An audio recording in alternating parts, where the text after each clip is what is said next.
সফলতা পাবার জন্য আত্মবিশ্বাস থাকাটা অত্যন্ত প্রয়োজন। তবে সফলতা লাভ ছাড়াও দৈনন্দিন জীবনের বিভিন্ন চ্যালেঞ্জকে ফেস করার জন্য আত্মবিশ্বাসী হওয়া প্রয়োজন। এখন প্রশ্ন হলো, আত্মবিশ্বাস বা সেলফ কনফিডেন্স কি? অ্যাকচুয়ালি আত্মবিশ্বাস বা সেলফ কনফিডেন্স হলো নিজের উপর আস্থা। আত্মবিশ্বাস তোমার নিজের উপর এমন একটা বিলিফ যা তোমাকে জীবনের সকল চ্যালেঞ্জকে মোকাবেলা করার সাহস দেয়।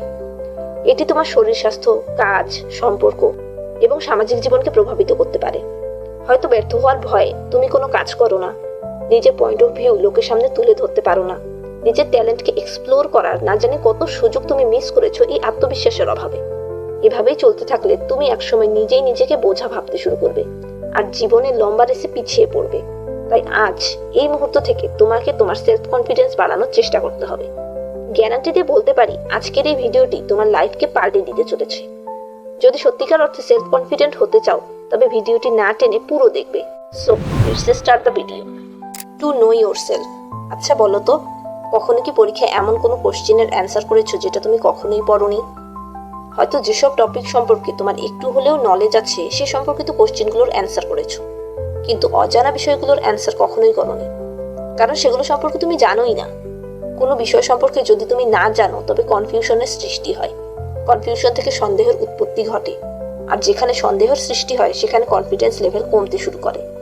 তাই নিজের সম্পর্কে সন্দেহ দূর করতে সর্বপ্রথমে নিজেকে জানতে শিখো, নিজের শক্তি এবং দুর্বলতাগুলোকে চিনতে শিখো। তাহলে তুমি তোমার অ্যাবিলিটি এবং লিমিটগুলোকে চিনবে। যখন তুমি তোমার অ্যাবিলিটি সম্পর্কে জানবে তখন তোমার মধ্যে কনফিডেন্স লেভেল বাড়বে।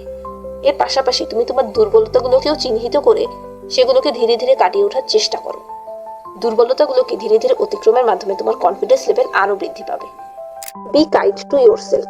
মানুষ মাত্রই ভুল, কোনো মানুষই নির্ভুল নয়। আমাদের দ্বারা কোনো কাজ করতে গিয়ে যখন কোনো ভুল হয় অথবা আমরা যদি কোনো কাজ ডেডলাইনের আগে কমপ্লিট করতে না পারি তখন আমাদের আত্মবিশ্বাস কমতে শুরু করে। ফর এক্সাম্পল, ধরো তুমি ঠিক করলে যে আজ একটানা 3 ঘন্টা পড়াশোনা করবে, কিন্তু 1 ঘন্টার বেশি পড়তে পারলে না। এখন তোমার মনে হবে যে তোমার দ্বারা এ কাজ হবে না, অর্থাৎ কনফিডেন্স কমে যাবে। কিন্তু একবার ভেবে দেখো, অন্যান্য দিন যেখানে তুমি 10 মিনিটের বেশি পড়তে পারোনি সেখানে আজ 1 ঘন্টা পড়েছো, এটাই বা কম কিসে? আমি কিন্তু তোমাদের মোটেও বলছি না যে ডেডলাইনের মধ্যে কাজ কমপ্লিট না করা ভালো কাজ। অবশ্যই তোমাকে নির্দিষ্ট কাজ নির্দিষ্ট সময় কমপ্লিট করতে হবে। তবে কখনো যদি এতে ব্যর্থ হও তবে নিজের প্রতি সদয় থাকবে। কনফিডেন্স না হারিয়ে নিজেকে বলবে যে আমাকে টার্গেট কমপ্লিট করতেই হবে। কোনো কাজে করা ভুলগুলো থেকে শিক্ষা নিবে। এতে করে আগামীতে ভুলগুলিকে এড়িয়ে কাজটিতে সফল হওয়ার কনফিডেন্স বৃদ্ধি পাবে তোমার। পজিটিভ টক। নেগেটিভ থট আমাদের আত্মবিশ্বাসকে কমিয়ে দেয়। অ্যাকর্ডিং টু সাইকোলজি, আমাদের ব্রেন আমাদের সকল কথাই শুনতে পায় এবং সকল থটকে বিশ্বাস করে। আমাদের ব্রেনে সারাদিনে 60,000+ থট আসে, যার বেশিরভাগই নেগেটিভ। যেহেতু আমাদের ব্রেন আমাদের সকল থটকে বিশ্বাস করে, অর্থাৎ ব্রেন সকল নেগেটিভ থটকেও বিশ্বাস করে, যার কারণে আত্মবিশ্বাস কমতে শুরু করে। তাই নিজের সাথে সবসময় পজিটিভ কথাবার্তা বলবে। যখনই কোনো কাজ করার সময় তোমার মনে হবে যে এই কাজ তোমার দ্বারা হবে না বা তুমি এই কাজ পারবে না, তখনই নিজেকে বলো যে আমিও পারবো। যখন তুমি নিজের সাথে পজিটিভ কথাবার্তা বলবে তখন তোমার ব্রেনটা শুনতে পাবে এবং তোমার মনে নিজের প্রতি আত্মবিশ্বাস সৃষ্টি করতে শুরু করবে। নেগেটিভ থটকে সরিয়ে পজিটিভ চিন্তা ভাবনা করতে পারলেই তুমি ধীরে ধীরে আত্মবিশ্বাসী হয়ে উঠবে। Face the fear. আমরা কখন সবচেয়ে বেশি আত্মবিশ্বাসহীনতায় ভুগি বলতো?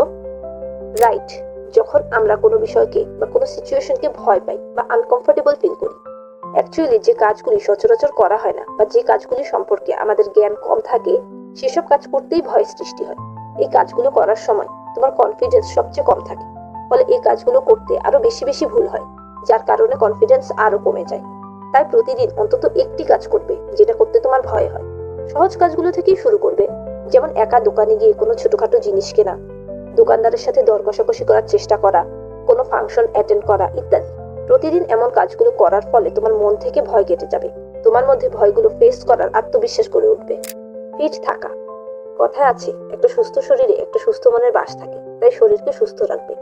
আত্মবিশ্বাসী হওয়ার জন্য সুস্থ মনের পাশাপাশি সুস্থ থাকাটাও অত্যন্ত প্রয়োজন। মনে রাখবে, শরীর সুস্থ থাকলে মনের জোরও বৃদ্ধি পায়।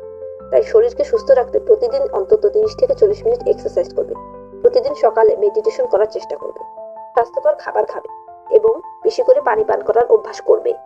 শরীরকে সুস্থ রাখার পাশাপাশি বডি ল্যাঙ্গুয়েজ ঠিক করবে।